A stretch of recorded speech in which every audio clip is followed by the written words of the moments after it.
कहानी की शुरुआत में हमें रास्ते में जाते हुए दो बसेस को दिखाया जाता है। उस बस में बहुत सारी फीमेल स्टूडेंट्स होती है जो वे सभी अपने क्लास के लिए जा रही होती है। उन्हीं में से एक का नाम मित्सुको था, जो दिखने में काफी प्यारी थी। वो अपनी नोट्स बुक में कुछ लिख रही होती है, तब उसकी फ्रेंड्स उससे कहने लगती है कि क्या तुम हर वक्त लिखती रहती हो, क्या मिलेगा इस तरह की नोट्स बनाने से? यहाँ देखो सभी लोग एंजॉय कर रहे हैं, तुम क्यों नहीं करती? ये कहकर उसकी फ्रेंड उसकी नोटबुक को छीन लेती है और उसका पेन नीचे गिर जाता है। और वो अपना पेन उठाने के लिए जैसे ही झुकती है, तभी हम देखते हैं कि उस समय कोई चीज बहुत तेजी से आती है और उस लड़कियों के साथ उन दोनों बसेस को आधे पर से ही काट देती है, जिसकी वजह से सारी की सारी लड़कियां दो हिस्सों में कट जाती हैं। इसी के साथ जैसे ही मित्सुको ऊपर उठती है, तब ये देखकर काफी हैरान हो जाती है कि या हो गया अब, क्योंकि वो नीचे पेन लेने के लिए झुकी थी, इसीलिए बच गई थी। ये देखकर बहुत ज्यादा डर जाती है और बस से उतरकर भागने लगती है। यहां पर हमें पता चलता है कि इन सभी को काटने वाली चीज कुछ और नहीं बल्कि हवा ही थी, जो सभी को काट रही थी। ये हवा अब मित्सुको के पीछे भी पड़ जाती है। ये देखते हुए मित्सुको चिल्लाते हुए काफी तेजी से भागने लगती है। भागते समय उसे आगे चार लड़कियां और भी दिखाई देती है और वो उन्हें झुकने के लिए कहती है, लेकिन काफी देर हो चुकी थी। वो हवा उन्हें भी आधे पर से काट कर चली जाती थी है।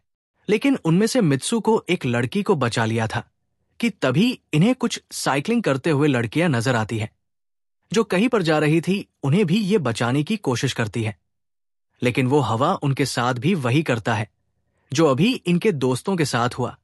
और इसी दौरान वो लड़की भी मारी जाती है जिसे अभी उस अदृश्य चीज से बचाया था। अब वो ये देखकर काफी डर जाती है और वो इधर उधर भागने लगती है। आगे हम देखते हैं कि मित्सुको जब एक नदी के पास जाती है, तो वो ये देखकर हैरान हो जाती है कि उस नदी में भी पहले से बहुत सारी डेड बॉडीज पड़े हुए थे, जिसने हवा ने यानी उस अदृश्य चीज ने काट दिया था। वहां से वो एक डेड बॉडी के कपड़े लेकर चेंज कर लेती है। अगले सीन में हम देखते हैं कि मित्सुको चलते चलते एक स्कूल में पहुंच चुकी है, जहां पर और भी बहुत सारी फीमेल स्टूडेंट्स थी। उनका यूनिफॉर्म मित्सुको के यूनिफॉर्म से काफी डिफरेंट था, यानी ये भी था कि वो तो उनके स्कूल के स्टूडेंट तो नहीं थी। कि तभी एक लड़की मित्सुको के पास आती है और उससे कहने लगती है कि तुम कैसी हो? दरअसल देखा जाए तो वो लड़की उसकी बेस्ट फ्रेंड थी, लेकिन मित्सुको उससे पूछती है कि क्या तुम सच में मेरी बेस्ट फ्रेंड हो? क्योंकि उसे कुछ भी समझ में नहीं आ रहा था कि उसके साथ हो क्या रहा है। वो काफी सदमे में थी। यहां पर हम ये भी जान पाते हैं कि मित्सुको और उसकी बेस्ट फ्रेंड काफी ज्यादा एक दूसरे को प्यार करती है। कि तभी वहीं पर तेज हवा चलती है और मित्सुको डरकर बिल्डिंग के अंदर चली जाती है। उसकी बेस्ट फ्रेंड को कुछ भी समझ में नहीं आ रहा था कि ये हो क्या रहा है। वो मित्सुको से पूछने लगती है कि तुम इतना ज्यादा काम क्यों रह रही हो और इतना ज्यादा डरी क्यों हो? तुम्हें हो क्या गया है? तब मित्सुको अपने बेस्ट फ्रेंड को सब कुछ बता देती है कि किस तरह से एक हवा का झोंका आया और उसके स्कूल के सभी स्टूडेंट्स को काट कर चली गई। ये सुनकर उसकी दोस्त उसे विंडो के पास ले जाकर उसकी हाथ बाहर निकाल कर कहने लगती है कि ये देखो, ये बस हवा है और कुछ नहीं। यहां पर मित्सुको के दिल को कुछ शांति मिलती है और इसे लगने लगता है कि शायद ये मेरा ख्वाब ही हो सकता है। जिसके बाद मित्सुको का बेस्ट फ्रेंड अपने दो और दोस्तों को लेती है और क्लास को बंद करने का प्लान बनाती है। जैसे ही ये चारों क्लास के बाहर जाने के लिए निकलने ही वाली होती है कि तभी वहां पर उनकी टीचर आ जाती है और उन्हें देख लेती है, लेकिन वो चारों वहां से भाग जाती है। वे चारों भागते भागते एक लेक पर आ जाती है। वहां पर मित्सुको की बेस्ट फ्रेंड अपने दोनों दोस्तों को भी उसके ख्वाब के बारे में बताती है। तभी उनमें से एक लड़की कहती है कि हो सकता है कि ये सच हो, जैसे मिरर वर्ल्ड होती है, जहां पर इस दुनिया से अपोजिट यानी उल्टा होता है। ये कहकर वो तालाब में एक पत्थर फेंक कर कहने लगती है कि देखो, यहां पर मैंने तो पत्थर फेंका है, लेकिन हो सकता है कि दूसरी दुनिया में मैंने ऐसा ना किया हो। कि तभी अचानक से उस तालाब में से एक क्रोकोडाइल निकल कर आता है, उसमें से एक लड़की को खा जाता है। फिर वो लड़की कहने लगती है कि देखो, मैंने कहा था ना, जो इस दुनिया में होता है वो उस दुनिया में बिल्कुल भी नहीं होता, और जो उस दुनिया में हो रहा है वो इस दुनिया में नहीं हो सकता। तो इसको भी उसी दुनिया में मगरमच्छ ने खाया है और यहाँ पर ये देखो, ये तो बिल्कुल सेफ है। उसी लेक के पास एक बिस्तर यानी एक बेड नजर आता है। ये चारों उस बेड से तकिए को उठाकर खेलने लगती है कि तभी हम देखते हैं दूर से दो लड़कियां इन्हें देख रही थी। उन दोनों लड़कियों में से एक ब्राइडल बनी हुई थी, क्योंकि ये दोनों लड़कियां आपस में एक दूसरे से शादी कर ली थी। जिसके बाद उनमें से एक फ्रेंड बताती है कि हमें कुछ ऐसा करना होगा जो उस दुनिया में इम्पॉसिबल हो, क्योंकि हमारे किस्मत तो पहले से लिखी जा चुकी है, लेकिन हम इसे बदल भी सकते हैं। जिसके बाद ये सभी लड़कियां अपने स्कूल में वापस आती हैं और नेक्स्ट लेक्चर लेने के लिए क्लास में चली जाती है कि तभी मित्सुको देखती है उसके पास एक तकिया पड़ा हुआ है। अब जैसे ही वो इस तकिए को उठाने के लिए नीचे झुकती है कि तभी उसकी टीचर पूरे क्लास में गन से फायर करने लगती है। और जैसे ही मित्सुको उस तकिए को उठाकर ऊपर देखती है तो उसके क्लास के सभी लड़कियां मारी जा चुकी होती है। और यहां पर एक बार फिर वो बच जाती है जैसे पिछली बार अपने ड्रीम्स में बच गई थी। मित्सुको की टीचर उसके पास आकर कहती है कि तुम्हारी हिम्मत कैसे हो गई, इस क्लास को बंद करने की, तुम्हारा भी मरना तय है। कि तभी उसी वक्त दो लड़कियां और आ जाती है और मित्सुको को बचाकर वहां से भागने की कोशिश करती है। लेकिन एक दूसरी टीचर वहां पर आकर उन दोनों लड़कियों को मौत के घाट उतार देती है। अब जितने भी स्टूडेंट्स की जान बच गई थी, मित्सुको उनके साथ बाहर भागने लगती है। लेकिन स्कूल की सभी टीचर्स उन सभी लड़कियों पर फायरिंग करने लग जाती है। अब यहां पर फायरिंग के दौरान सभी लड़कियां जैसे ही वहां से बाहर आती हैं तो यहां पर हवा उन्हें काट देती है। यहां पर अब मित्सुको यहां पर एक बार फिर से अकेली रह जाती है और वो वहां से भागकर क्राउड एरिया से होता हुआ पुलिस स्टेशन में जाती है। वो वहां पर सब कुछ बताने लगती है। उसकी ये बात सुनने के बाद पुलिस वाली लड़की उससे कहती है कि लेकिन तुमने स्कूल वाली कपड़े तो नहीं पहने हुए हैं।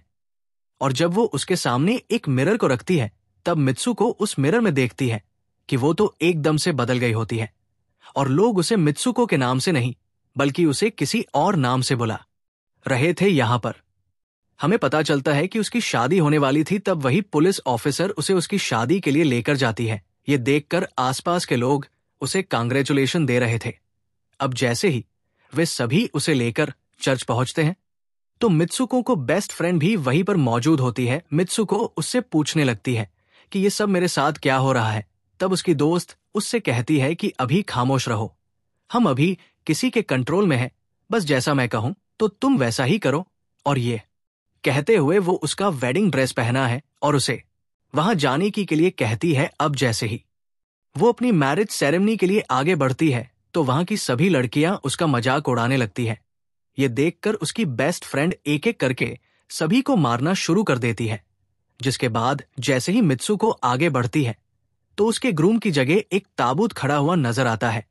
उस ताबूत को खोले जाने पर एक बड़ा पिग बाहर निकल कर आता है। मित्सुको उसे देखकर काफी ज्यादा डरने लगती है और एक टूटी हुई बोतल से उस पर अटैक कर देती है। जिसके बाद मित्सुको और उसकी बेस्ट फ्रेंड चर्च से भागते हुए बाहर आ जाती है। यहां गेट पर भी दो लड़कियां इन्हें रोकने की कोशिश करती है, लेकिन मित्सुको की बेस्ट फ्रेंड इन्हें मारकर वहां से भाग जाते हैं।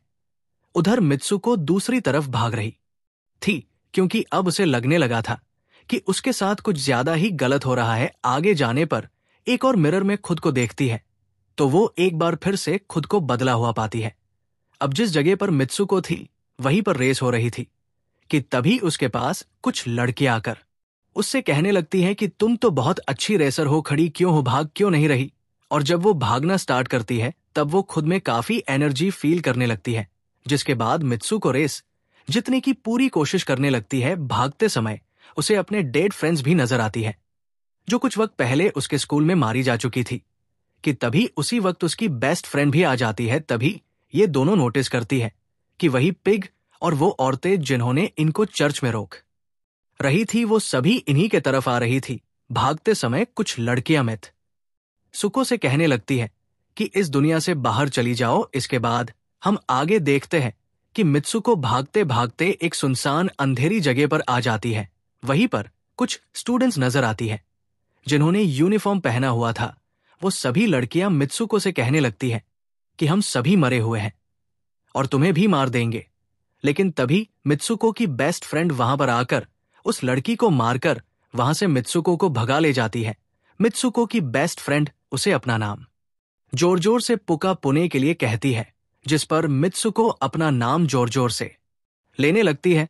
इसी के साथ मित्सुको अपना असली रूप में वापस आ जाती है। उसकी बेस्ट फ्रेंड उसे अपना हाथ दिखाते हुए कहती है कि प्लीज मेरे हाथ में जो वायर लगी हुई है उसे बाहर खींच दो ताकि मैं इस दुनिया से बाहर जा सकूं। लेकिन मित्सुको को डर भी था कि कहीं ये वायर खींचने से उसकी जान ना चली जाए, और क्योंकि मित्सुको अपने बेस्ट फ्रेंड को काफी ज्यादा प्यार करती थी, इसलिए वो ऐसा नहीं करना चाहती थी, लेकिन ज्यादा उसे फोर्स करने पर वो उसकी वायर्स खींच देती है। वायर खींचते ही उसकी बेस्ट फ्रेंड की बॉडी 2 हिस्सों में बट जाती है, और तभी उसी वक्त उसे एक गेट नजर आती है। उस दरवाजे से बाहर आने पर वो देखती है कि अब वो आदमियों की दुनिया में आ चुकी है। वहीं पर उसके पोस्टर्स भी लगे हुए थे। जिस पोस्टर को कुछ लड़के देख रहे थे, तभी एक लड़का मित्सुको के पास आकर कहता है कि तुम फ्यूचर में हो। इस बात को सुनते ही वो बेहोश हो जाती है।